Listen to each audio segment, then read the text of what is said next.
Recording in progress.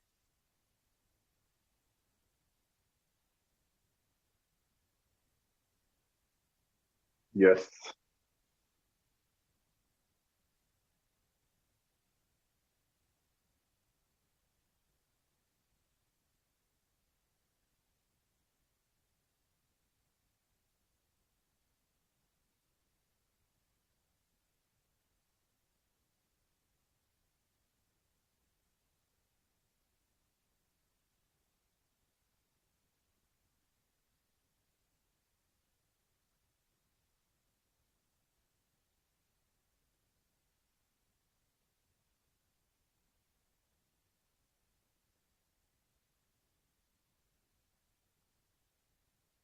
Welcome, everybody. We'll just give a minute for people to join. Bienvenidos, vamos a dar un minuto para que todos puedan unirse a esta reunión.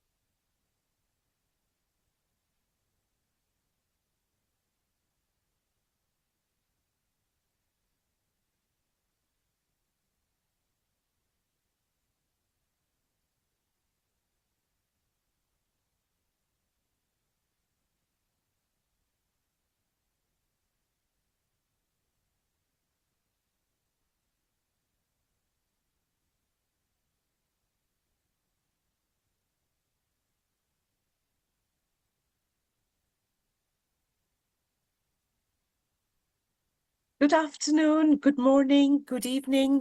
Buenos días, buenas tardes y buenas noches. Bienvenidos de nuevo a este webinario de PWIN.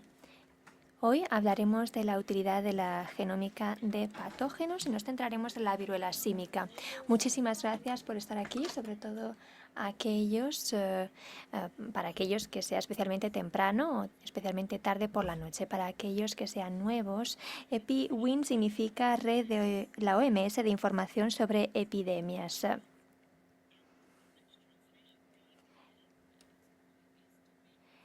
El objetivo de este equipo es divulgar conocimientos, hacer que sean comprensibles y accesibles para tomar decisiones y acciones informadas por pruebas.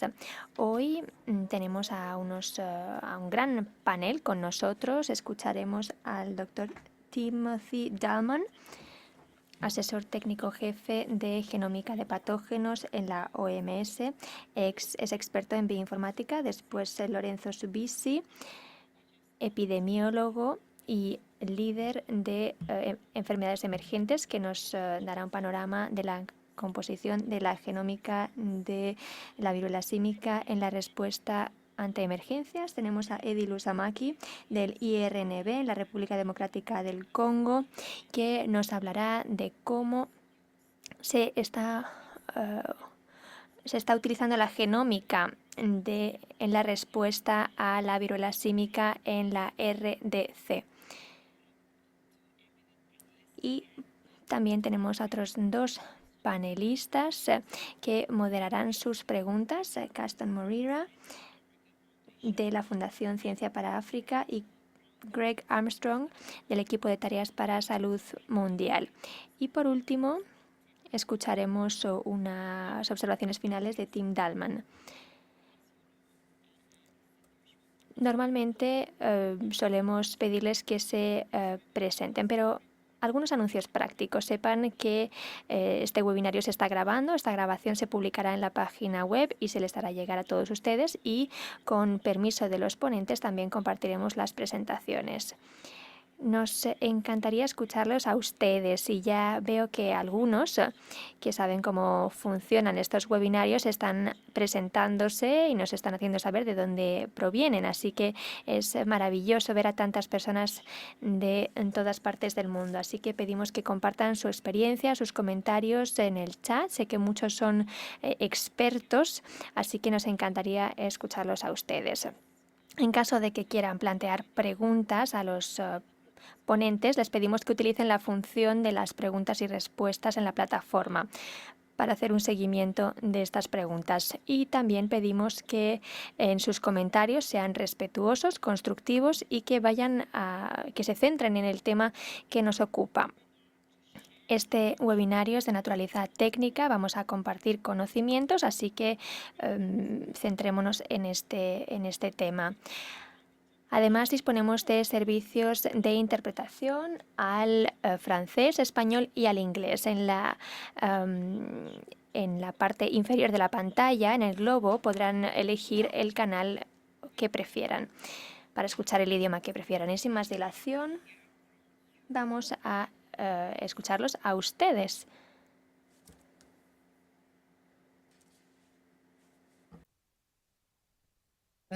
Is my screen sharing? ¿Ven mi pantalla?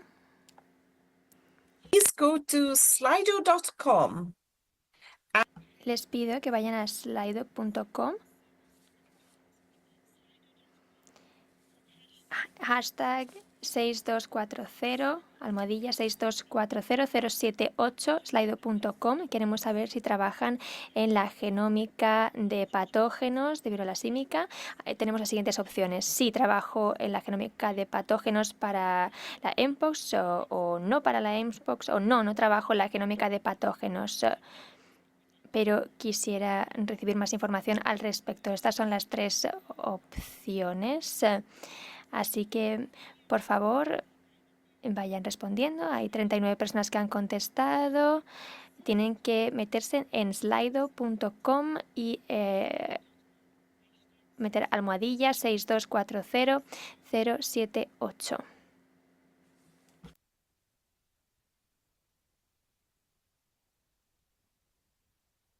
We have 84 responses. Hemos recibido 96 respuestas. So, based on the responses so far, Por lo que vemos, parece que muchos de ustedes no trabajan en la genómica de patógenos, pero quieren recibir más información. El 27% trabajan en el ámbito de la genómica de patógenos, pero no sobre viruela símica, y el 22% sí. Vamos a dejar esta encuesta abierta, así que por favor sigan respondiendo. En caso de que no hayan contestado, pueden consultar slido.com y almohadilla 6240078. Muchas gracias y ahora cedo la palabra al doctor Timothy Dalman para dar inicio a esta sesión. Muchas gracias, Supriya, y gracias por estar aquí en esta serie de webinarios organizados por EpiWin, por la Fundación Ciencia para África y el equipo de tareas de salud mundial. La IEPSN, la Red Internacional de Vigilancia de Patógenos, es una red mundial creado en el centro de la OMS y forma parte del programa de emergencias de la OMS. Es fundamental para que todos los países puedan tener acceso a la secuenciación de patógenos y el análisis de estos del genoma, y también se crea una red para acelerar los avances en la genómica de patógenos, mejorar la equidad y contribuir también a la toma de decisiones. Para apoyar a las actividades de los países, esta serie de webinarios tiene por objeto ofrecer debates sobre cómo se está utilizando la genómica de patógenos en la salud mundial y para revisar la evidencia en apoyo a la toma de decisiones y en apoyo a las políticas. En este webinario vamos a hablar de la utilidad de la genómica de patógenos para la viruela símica, una emergencia de salud pública de importancia internacional también a día de hoy. Hablaremos y trataremos de entender cómo es la transmisión de la viruela símica y su papel también en la vigilancia para las intervenciones de salud pública. Y con ello vamos a presentar a nuestro primer orador, Lorenzo Spisi, líder de enfermedades emergentes. Trabaja también en el programa de emergencias sanitarias en la OMS y trabaja en el control de patógenos con potencial pandémico y epidémico. Incluye la preparación de diagnósticos, la respuesta ante brotes, la coordinación de redes. Así que le cedo la palabra. Muchísimas gracias, Timothy, por esta presentación y gracias también a los organizadores por haberme invitado. Voy a compartir mi pantalla con ustedes. So yeah, I'll provide a brief overview on the genomics in the mpox.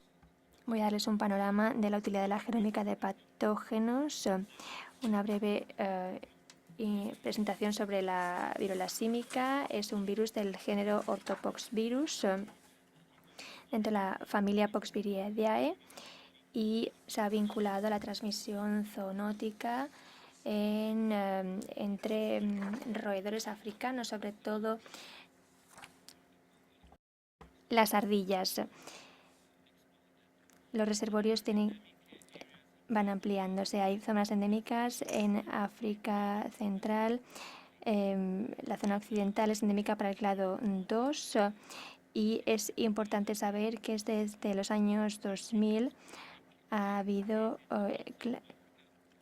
casos del clado 2 esporádicos fuera de África, pero nunca ha habido casos del clado 1 y hubo un brote en Nigeria en 2017, 2018 y los datos genómicos sugieren que se ha introducido este virus en la población humana del reservorio animal y también ha habido pruebas de transmisión de humanos a humanos. Desde 2022 iniciamos un programa de vigilancia global en la OMS y aquí verán un panorama de la epidemiología de la viruela símica de 2022 hasta la fecha, con algunos eventos clave que aparecen aquí en este cronograma. Quisiera también señalar que cuando se publicaron las orientaciones para los laboratorios, la primera se publicó en mayo de 2022, antes de que se declarara la primera ESPI en julio de 2022. El punto álgido del brote se registró en agosto de 2022 y la primera ESPI concluyó en mayo del año siguiente. Junto al Ministerio de Salud enviamos una misión conjunta a la RDC en noviembre de 2023. Debido a la epidemiología preocupante en el país, algunos cambios en esa epidemiología y también actualizamos por primera vez las orientaciones para los laboratorios. Otro evento clave que también impulsó la vigilancia de la viruela símica fue una reunión de alto nivel de la CDC africana en Kinshasa en 2024. Luego publicamos una segunda actualización de la orientación de las orientaciones para los laboratorios. Parecía que había fallos en los diagnósticos para algunos ensayos que se estaban utilizando y después se volvió a declarar otra ESPI y se declaró una emergencia de importancia continental por parte del CDC africano. Y en noviembre de 2024 publicamos las últimas orientaciones para los laboratorios. En esta diapositiva verán la epicurva para la región entre enero de 2022 hasta 2023, así como el reparto demográfico y la sintomatología. Este brote multipaís entre 2022 y 2023 en la mayor parte de los casos, en un 96%, afectaba a varones y de los que informaron de su orientación sexual, el 89% se identificaron como hombres que tenían sexo con hombres. El 55% eran seropositivos y para aquellos inmunodeprimidos había más posibilidades de ser hospitalizados o por tener o sufrir otras afecciones. Creemos que el principal factor de transmisión se produjo entre los hombres que mantenían relaciones sexuales con hombres. Aquí verán un árbol muy importante, ya que les quiero mostrar la transmisión que suponemos en base a los datos genéticos. Los investigadores han identificado una mutación en el genoma del virus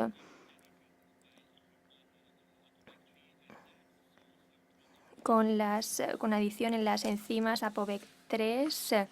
Hay mutaciones en el ADN del virus. Y gracias a ello los científicos pudieron determinar que el virus se estaba transmitiendo entre humanos y desde hacía ya varios años, desde al menos el 2016 en Nigeria. Y no era únicamente una infección zoonótica de un reservorio animal. Esto señala que ha cambiado la dinámica de transmisión del virus y subraya la importancia de hacer un seguimiento de cómo evoluciona el virus. Y creo que este árbol es importante. Ahí verán los distintos puntos, los virus que están vinculados a la transmisión zoonótica, y los triángulos son muchos virus que se agrupan, que se acumulan de forma cercana, y esos son los que experimentaban esas mutaciones en las ApoB3. Así que de alguna forma se ha utilizado la genómica como una herramienta de alerta temprana para poder identificar los virus que tienen más posibilidades de seguir transmitiéndose. Otro evento fundamental fue la misión conjunta que ya mencioné entre la OMS y el Ministerio de Salud en noviembre de 2023, y verán las cifras de ese informe que está disponible en Internet. En la parte izquierda verán el gráfico según la edad, la transmisión histórica en la RDC. El grupo de edad más afectado eran aquellos entre 0 y 5 años. En la parte derecha verán el cambio en la epidemiología.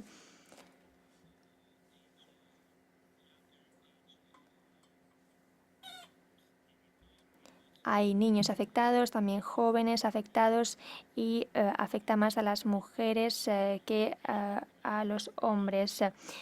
Los estudios epidemiológicos demostraron que en Kivu del Sur, una provincia recién afectada, se veían afectados trabajadores del sexo y sus clientes también. En la epidemiología de la viruela símica, tras ese primer cambio que provocó ese brote del subclado 2B entre 2022 y 2024. Unos meses después se han realizado estudios con la genómica que subrayan que vuelve a resurgir el subclado 1B en Kivu del Sur, y gracias a los protocolos de PCR se pudieron detectar este nuevo subclado, y una PCR se estaba utilizando por parte de laboratorios de referencia para diferenciar los clados que no estaban logrando detectar el clado 1B debido a una supresión en el genoma. Así que quisiera señalar la importancia fundamental de la vigilancia genómica. Y se publicó posteriormente esta guía para los laboratorios tras haber informado sobre los fallos en el diagnóstico. Aquí verán la situación en la RDC. Ha habido muchísimos avances. Verán que la epidemia sigue en curso, pese a que ha habido algunas tendencias a la baja en las últimas semanas. También tenemos que tener en cuenta que hay algunos puntos calientes como Kivu del Sur y Kivu del Norte que en cierta medida ven sus campañas de vigilancia mermadas por el conflicto armado que hay en curso ahora mismo. Aquí verán las provincias que detectaron, los países que detectaron el clado 1B y 2B. Hay países africanos, 26 países que notificaron casos del subclado 1B, y en este árbol verán cómo se han exportado los casos. En muchos casos debido a viajes a países africanos, debido a la circulación del subclado 1B, pero también se transmitieron a otros países. lo cual señala que seguramente este clado ha circulado en países y en regiones en las que la vigilancia no los había detectado. A continuación verán la situación de la viruela símica en África, no limitada a los subclados 1B, al subclado 1B. En la RDC hay una tendencia a la baja, pero en Uganda y Kenia va a la alza, también en Sierra Leona, y se está realizando una secuenciación. Y aquí verán el árbol donde figura la secuenciación del clado 1. Estamos haciendo hincapié en una variante específica que descubrió el equipo en el IRNB. De ello nos hablará el siguiente ponente. La transmisión de humanos a humanos se llama SH 2024. Es una variante del subclado IA detectada en Irlanda, y el clado IA por primera vez también se detectó en China. Así que se espera que esto también recaiga dentro de la variante SH 2024. Hemos propuesto una nomenclatura para estos brotes de humanos a humanos. El SH significa transmisión humana sostenida. Estas etiquetas de los brotes son fundamentales para notificar de forma temprana los nuevos virus con mutaciones similares a POVEC3 y para la transmisión sostenida de humanos a humanos. Esto lo hemos observado con el clado 1B, que se exportaba a otros países, y ahora también lo observamos con este virus de Kinshasa SH 2024. Hemos observado al menos un caso exportado de un virus de clado 1 fuera de África. Y puede haberse producido una segunda exportación del virus a China.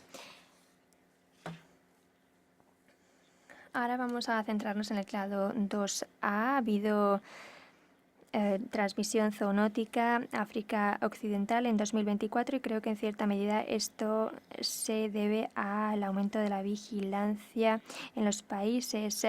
El clado 2A se detectó en Guinea, Liberia, Ghana y Côte d'Ivoire, y hay una secuenciación en curso en Sierra Leona. No sabemos si puede tratarse del clado 2B o también del 2A. Es importante plantear la pregunta: tras el clado vinculado al brote Kinshasa, es interesante saber si el clado 2A va a estar vinculado a la transmisión sostenida entre humanos. No lo sabemos, ya que la transmisión es limitada, así que creo que la pregunta importante es si la secuenciación mostrará una acumulación en un árbol, como el que les he mostrado, para apoyar esa transmisión de humanos a humanos. Todavía no lo sabemos.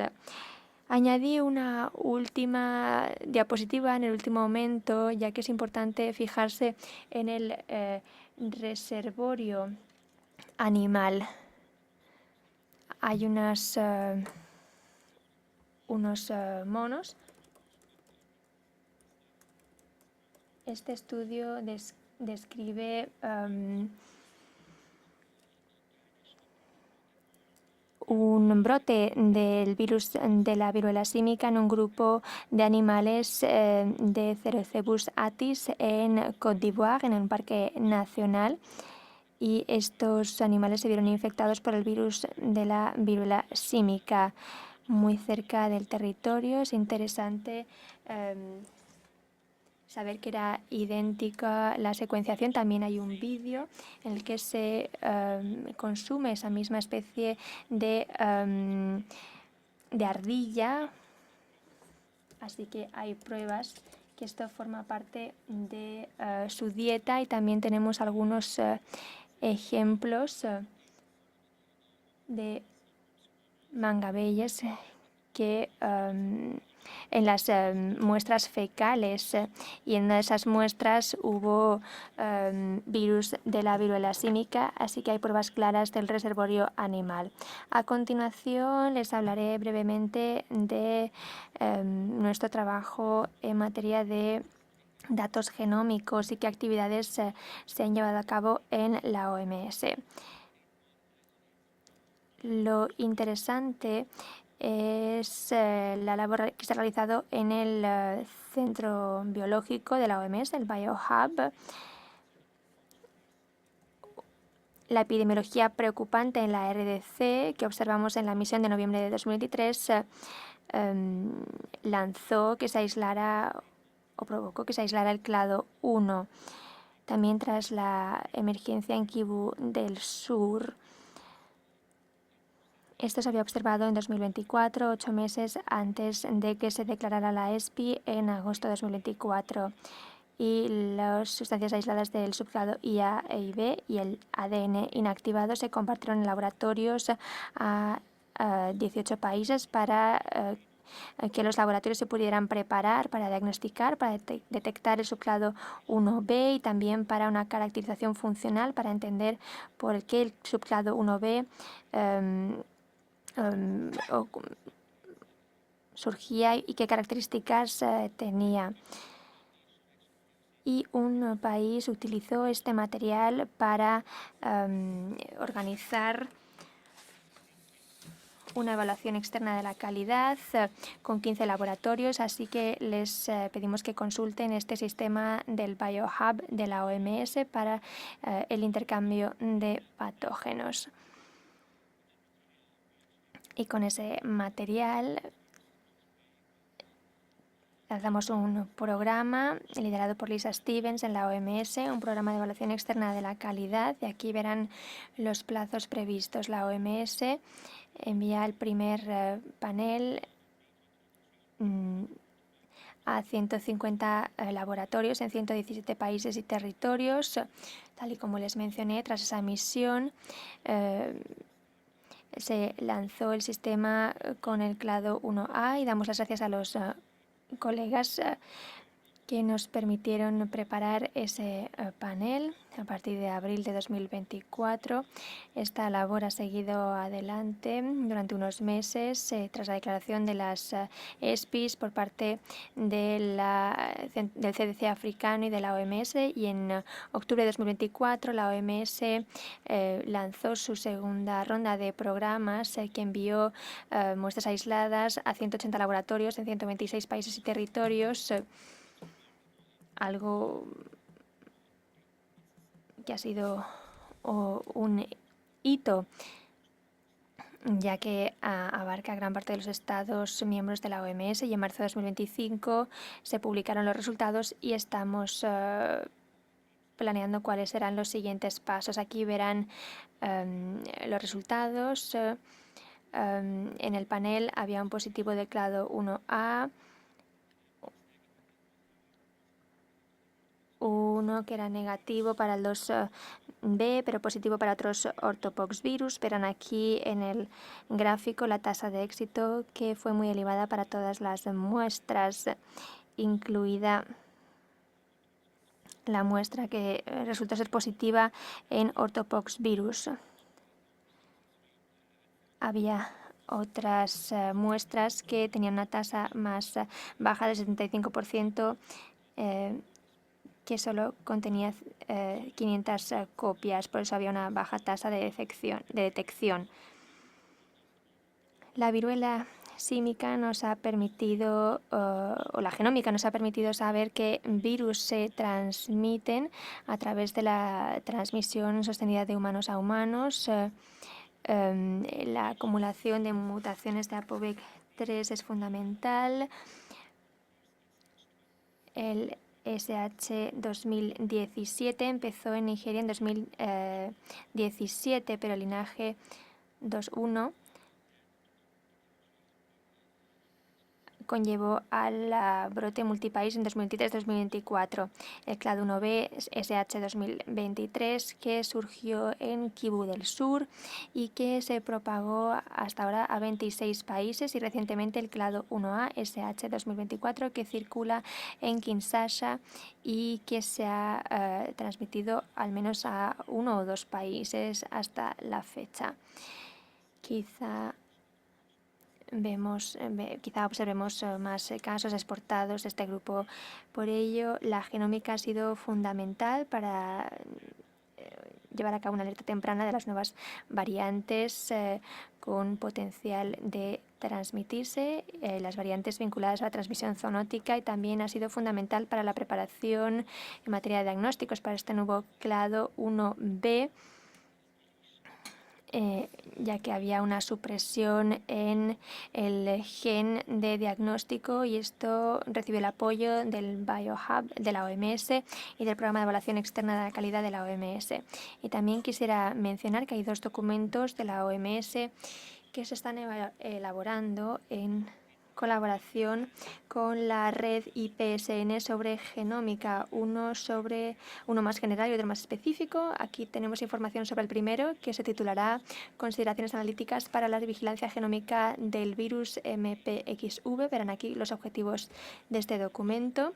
No me queda tiempo para explicárselo. Y el segundo documento, atributos y principios de las plataformas de intercambio de datos genómicos en apoyo a la vigilancia de patógenos con potencial epidémico y pandémico.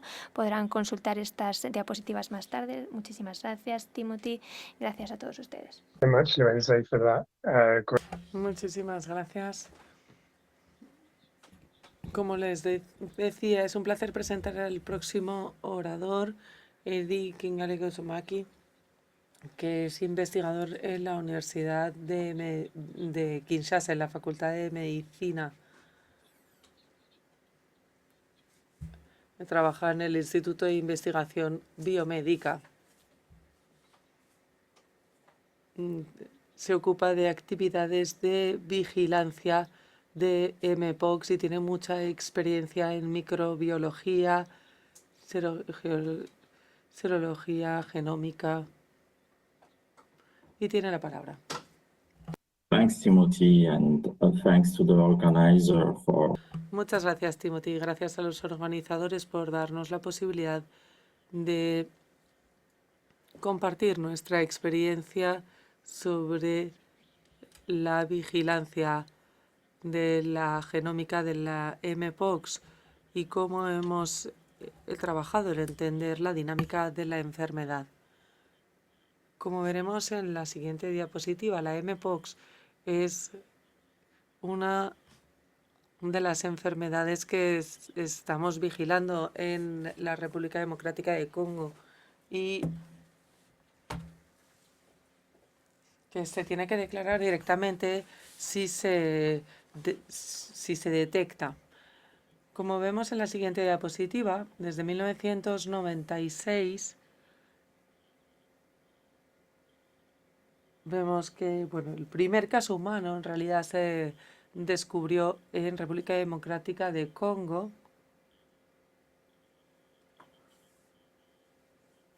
junto con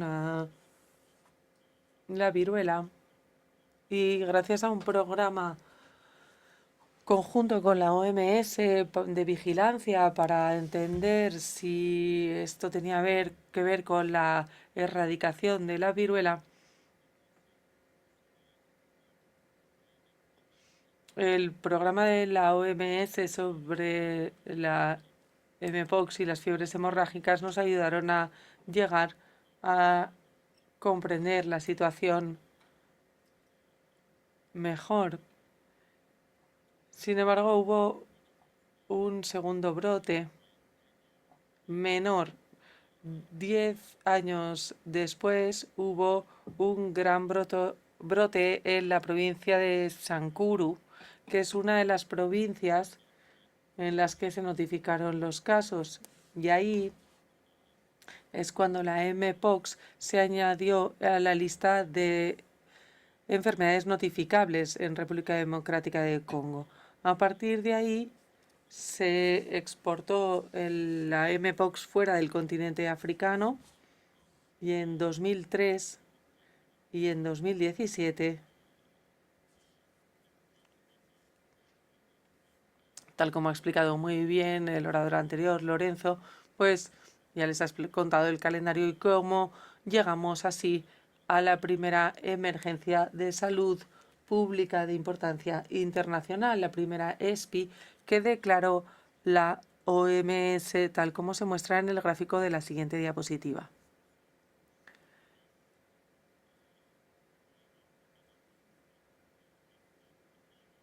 Uno de los beneficios que nos mostrará también la siguiente diapositiva es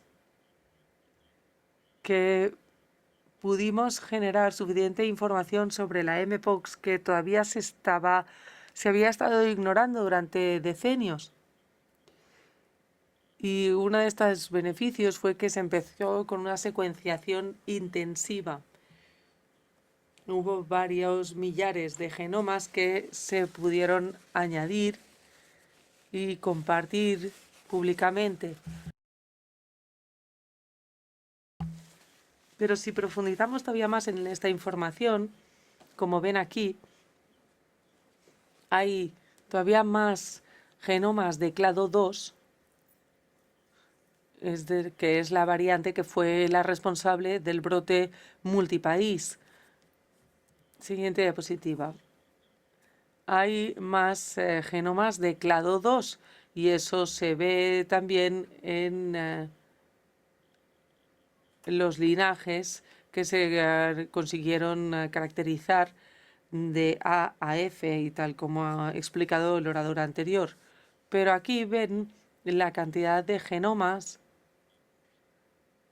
que están en la plataforma GISAID y hay más genomas de clado 2 y menos de clado 1. En 2024 había menos de 51 genomas.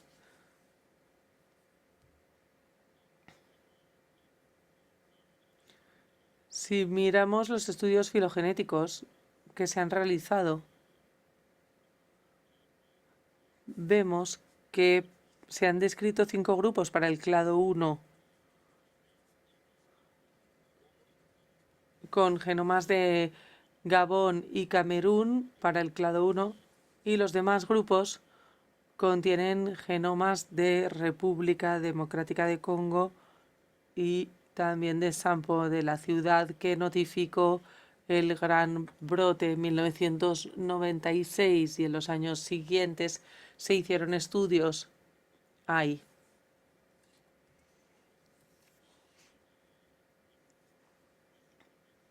Esta discrepancia entre la gravedad del clado 1 y la poca cantidad de genomas disponibles eran realmente una paradoja porque la cantidad de casos a lo largo de 3 años seguía aumentando y en 2022 se sabía que República Democrática de Congo había experimentado más del 80% de los casos. Por tanto, era indispensable, era urgente aumentar la cantidad de genomas de clado 1 para poder caracterizarlo mejor y también por las tendencias al alza que estábamos presenciando, que se explicaban por una adaptación humana. Por último, era necesario entender si también estaba habiendo casos importados de clado 2.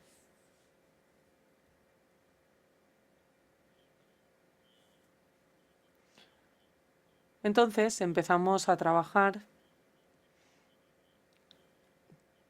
con investigaciones multidisciplinares, a pesar de las dificultades que estamos teniendo, que teníamos y que todavía tenemos. Y entre estos desafíos, dificultades que tenemos, son dificultades de logística, porque República Democrática del Congo es el país más extenso del África subsahariana. Y para viajar de un lugar a otro en el país donde hay menos infraestructuras, pues no siempre es fácil. Además, también hay problemas de seguridad, la crisis humanitaria, que hacen que la vigilancia sea difícil. Y eso lo vemos en las tendencias. En algunos años los casos no se notificaron, no porque no hubiera, sino debido a la guerra. Y a la vez también aprovechamos los recursos gracias al apoyo que recibimos para el brote de ébola y del SARS-CoV-2 y aplicamos la vigilancia genómica de mpox a través de distintas iniciativas, como por ejemplo la iniciativa de genómica de patógenos de África, un programa multipaís, un consorcio de apoyo como el DITREI o con el apoyo de la OMS.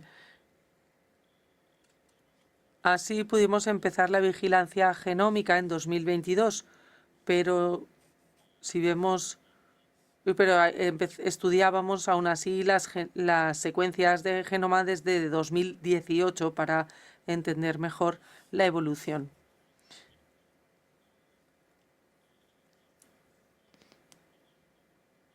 Gracias a la investigación que realizamos en el marco de varios programas, pudimos ver que en República Democrática de Congo, para el clado 1 también había cierta transmisión por contacto sexual, homosexual o heterosexual. Y era realmente preocupante porque hasta entonces solo se había documentado transmisión zoonótica.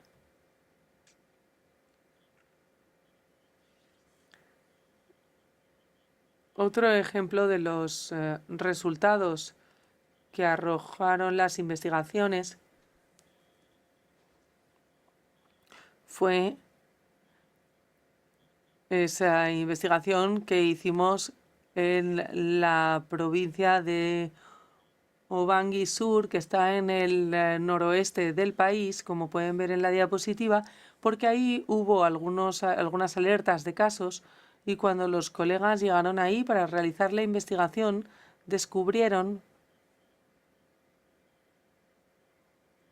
que había muerto una mujer, la esposa, murió de mpox y era una pareja que estaba entre República Centroafricana y República Democrática de Congo.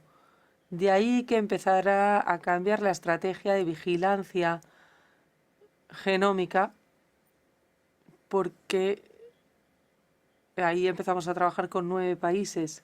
No voy a dedicarle más tiempo a esta diapositiva porque el orador anterior ya lo ha explicado, pero esta investigación conjunta que se hizo nos permitió dar más voz a lo que se estaba haciendo en República Democrática de Congo y estudiar mejor las tendencias al alza que estábamos viendo en el país y que también veremos en la siguiente diapositiva. Esta es una provincia oriental del este del país que también estaba notificando casos que no eran tan comunes porque la mayoría de los casos hasta entonces habían estado en la zona de la selva ecuatorial, pero empezaron a verse casos aquí también y se vieron grupos de casos en la notificación de la enfermedad entre trabajadores del sexo, sobre todo. Por eso se realizaron algunos otros estudios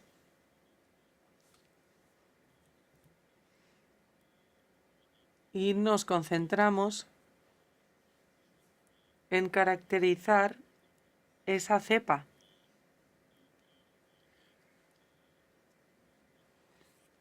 Aquí vemos claramente un brote con poca diversidad. En el genoma de las cepas también se pudieron caracterizar y se vieron un mayor índice de mutaciones APOVEC3. Por eso decidimos llamar a uno el clado 1A y la nueva cepa que habíamos contribuido a caracterizar la llamamos clado 1B.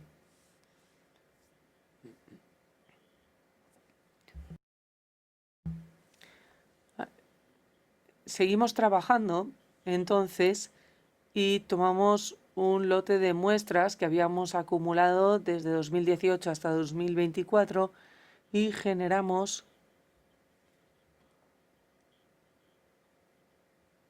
genomas para actualizar la diversidad del virus. Conseguimos genomas de alta calidad de 14 provincias. Antes habíamos tenido solo genomas de 5 provincias y aquí tienen los resultados de lo que conseguimos. Pudimos ver que había ciertos grupos filogenéticos entre el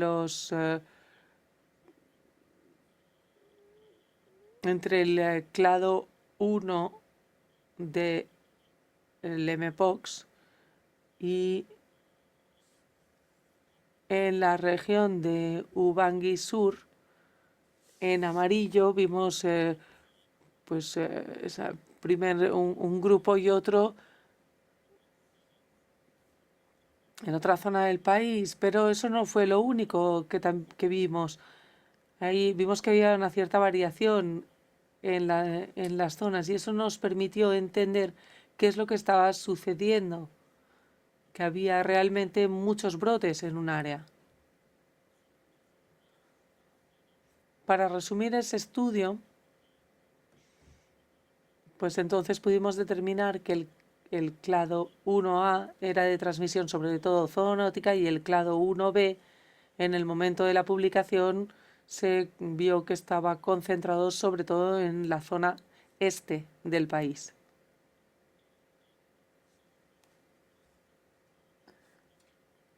Cuando publicamos, vimos esa doble declaración que podemos ver en la siguiente diapositiva. No me voy a extender más aquí.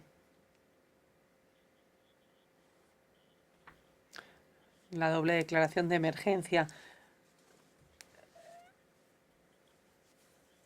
Hemos podido documentar el primer caso de clado 1A en Kinshasa. Y entre los primeros casos identificamos 3 grupos, 3 brotes. Y lo que vemos aquí es que más o menos un año después de que se produjera el primer caso de clado 1A, también identificamos el primer caso de clado 1B, también en Kinshasa. Es decir, que estaban cocirculando los 2 clados en Kinshasa. La epidemiología en Kinshasa consistió en brotes del clado 1B con muchas exportaciones a distintas provincias, como pueden ver en el mapa. Y también consistió en brotes del clado 1A, como les decía antes, el SH 2024. Incluso en República Democrática de Congo vemos exportación a otras provincias que pueden producirse por el tráfico que se produce a través del río o por vía aérea o por tráfico por carretera. Y últimamente hemos visto que hay otra provincia en la que también se identificó un caso y que pues pertenece a este clúster, a este grupo de casos más grande. Hemos actualizado la cantidad de genomas que dan más información, pero tenemos que seguir con los estudios. Como les decía, lo que también podemos entender es que hay muchas provincias en las que se han identificado ya los dos subclados y no podemos saber cuál es la variante que está circulando y cuál es la que es más prevalente en una zona o en otra, para poder así prevenir consecuencias mayores de esa cocirculación activa. Para resumir, lo que podemos ver en este árbol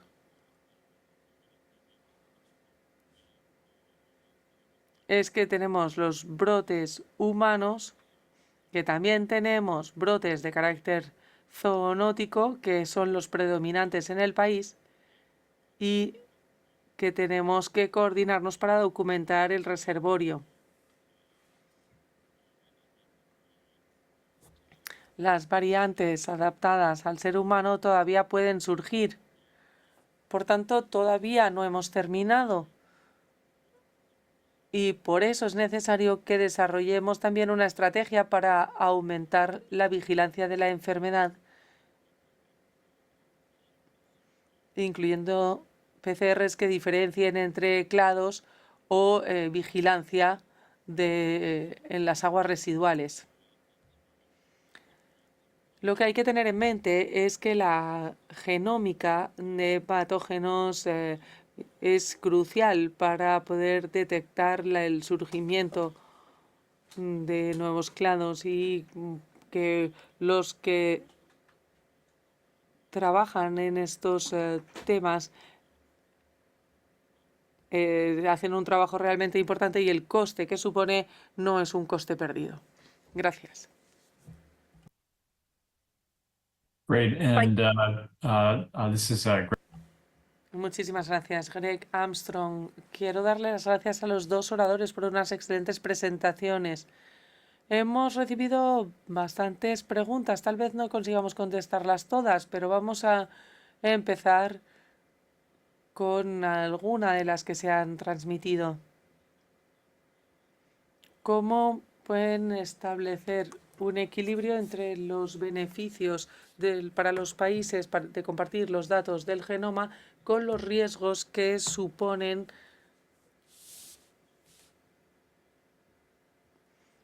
el transmitir los datos personales?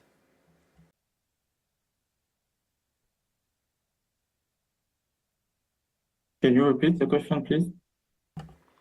¿Puede repetirnos la pregunta? Sí, la pregunta es sobre el transmitir los datos. ¿Cómo se consigue de manera efectiva para garantizar que hay un uso secundario de los datos útil sin poner en entredicho la privacidad ni otros problemas, como por ejemplo la propiedad intelectual? Bueno, pues puedo empezar yo y luego tal vez Lorenzo pueda completar con algo, porque hemos estado colaborando mucho. Porque, bueno, lo primero que creo es que tenemos que tener confianza al compartir los datos y tener las condiciones muy claras. Actualmente estamos colaborando con muchos socios con los que estamos compartiendo nuestros datos si lo solicitan, y también estamos utilizando bases de datos abiertas como Multiplexus, en las que se ponen los genomas en el banco NCBI, pero también existe la posibilidad de limitar el acceso para que todo el mundo pueda acceder a la información sobre el genoma, pero no lo pueda utilizar hasta que no lo desbloqueemos. Pero también puedo hablarles de otros análisis que vamos actualizando para que todo el mundo pueda ver cómo estamos evolucionando y para asegurarnos de que pues, todo el mundo está al corriente. And Lorenzo, did you have anything to add to that? No sé si Lorenzo tiene algo que añadir al respecto. Bueno, no, yo lo que tengo que decir es que Eddie ya ha contestado y me gustaría decir que la gente cree que la OMS apoya a la República Democrática de Congo, pero Congo también está siendo un apoyo y muy importante para la OMS en muchísimos aspectos. La validación de diagnósticos, etcétera. No solo es una cuestión de intercambio de datos. Así que muchísimas gracias a Eddie y a sus colegas también por nuestra parte por todo su apoyo. Sí, creo que esto me parece algo muy positivo. Voy a darle la palabra a Tim para que pase a los comentarios finales. Thanks, Greg. Yeah, and thank you to Muchas gracias y muchísimas gracias a los dos oradores que nos han hablado de cómo la vigilancia genómica de la mpox está ayudando en esta emergencia en muchos aspectos, destacando la importancia de la detección, de caracterizar la transmisión humano-humano, los cambios epidemiológicos, el apoyar el desarrollo de nuevos diagnósticos para detectar el surgimiento de nuevas variantes, cómo orientar las intervenciones de salud pública para que sean más específicas y lleguen mejor a las poblaciones vulnerables. Quiero dar las gracias a EpiWin, a la red de EpiWin, por su apoyo y por ser anfitrión de estos seminarios por Internet, pero también a la Fundación de Ciencia para África.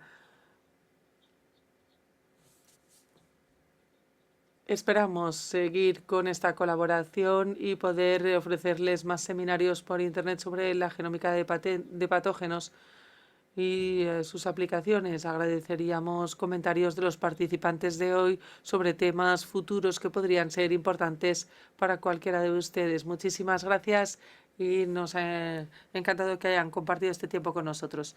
Muchas gracias, Tim. Y con esto quiero dar las gracias a todos los oradores que han participado en este seminario y a todos los participantes de todo el mundo. Y muchísimas gracias también a todos los que han estado trabajando entre bastidores. Pasher,